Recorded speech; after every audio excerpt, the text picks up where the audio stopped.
Hello guys, welcome back sa ating channel o welcome back again or welcome sa mga baguhang pasok, sa mga baguhang followers natin at subscribers.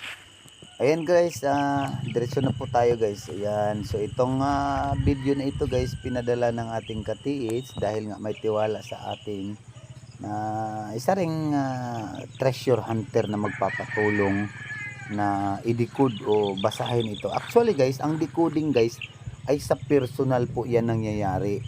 Pero ito, initial decoding lang po dahil pinapakita niya o sinishare niya sa akin para maihayag kung ano man yung mga signs and symbol dito sa kanyang lugar. Ito, napakagandang lugar niya. Ayan.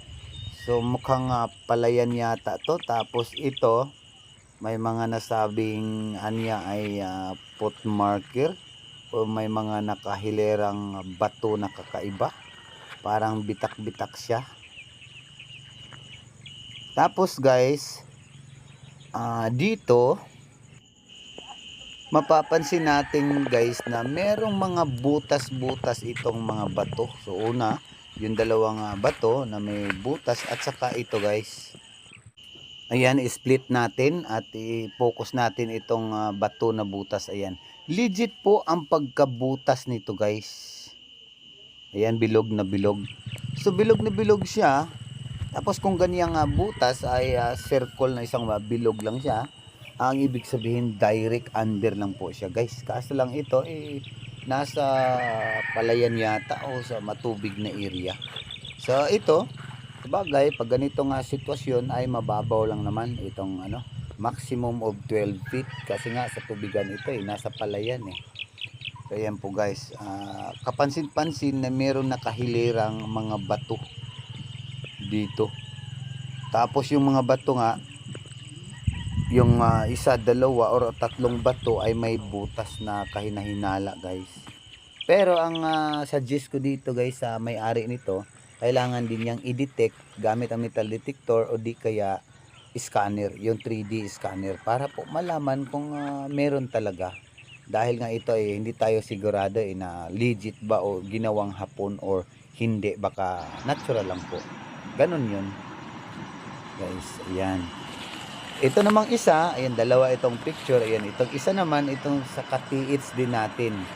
So, sinishare niya sa atin, pinakita niya sa atin itong mga bitak-bitak ng bato. Kung mapapansin ninyo ay, sabi nga niya ay merong footprint. Ayan, ito, paa daw. Pero itong pagkaguhit paa ay medyo napakalalim or malalim po siya. Pagpaa guys. Pero sabihin natin paa, ibig sabihin nito right foot siya. So, on the right side, 2 meters distance ang ibig sabihin. Pero ito, may isa pa. Sa iisang bato, mayroong mata na ang sabi niya, mata ng pagong. Ayan po guys. Kung titignan natin siya sa malayuan, itong bato naman, para talagang pagong siya. Pero hindi siya kauri o ka-shape ng pagong talaga. Kasi nga, pag sinabing pagong, yung ulo talaga ay nakalabas. Ito, dalawang mata siya. Ayan, kung titignan mo, may dalawang mata. Pero ang ibig sabihin yan, 2 scoop o dalawang scoop. Na ang ibig sabihin, treasure on the old road. So, nasa lumang daan po ang ibig sabihin ng dalawang scoop na yan. Pero pag sinabing mata is an eyes is looking to the object. So, tignan mo lang yan kung saan nakatingin yung mata na yan, kung may counter sign doon sa kanyang harap, o 15 to 25 meters distance, nando doon yung treasure. Pero ito pa, itinuturo niya dito sa may bandang gilid. Meron kasi ditong mga iba pang crack or sa bato, yung mga butas-butas.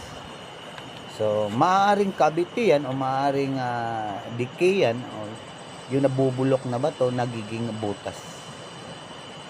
Yan guys. So, hindi natin masasabing 100%. Hindi natin masasabing 100% guys. Pero itong isa, itong unang pinadala ng ating katiis, ano lang kasi siya, 1 minute video, kaya pinaulit-ulit ko na lang. Ayan, ito, may kahinahinala itong may treasure dahil nga bilog na bilog po yung butas niya, na talagang kung tignan natin sa libro ay ano lang siya, deposit under. Ayan oh. Ayan, bilog na bilog po siya.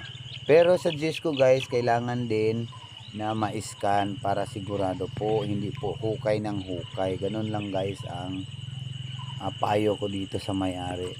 Pero pag may history naman na talagang may naghukay dyan o merong living witness, positive yan. Ganun lang talaga guys.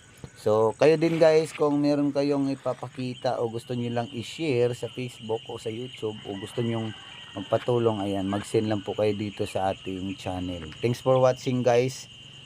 See you next video.